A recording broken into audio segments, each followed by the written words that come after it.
ইন্নী আ'লামু মা লা তা'লামুন, দেখো আমি যা জানি তোমরা সেটা জানো না। মানে আমার কিছু শুকরগুজার বান্দা থাকবে যারা এরকম ফিতনা ফাসাদ করবে না এবং রক্তপাত ঘটাবে না, তাদের জন্যই আমি প্রস্তুত করেছি জান্নাতুল ফিরদাউস। সুবহানাল্লাহ।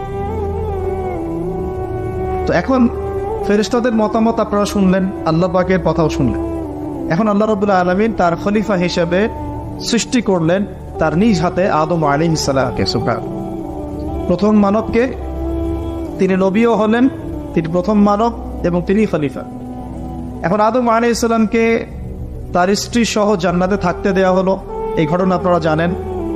ইন্নী আ'লামু মা লা তা'লামুন, দেখো আমি যা জানি তোমরা সেটা জানো না।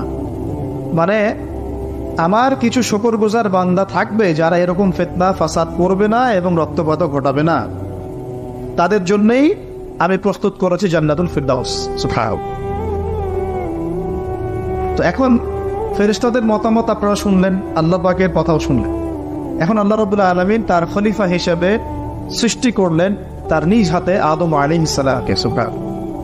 প্রথম মানবকে, তিনি নবীও হলেন, তিনি প্রথম মানব এবং তিনি খলিফা।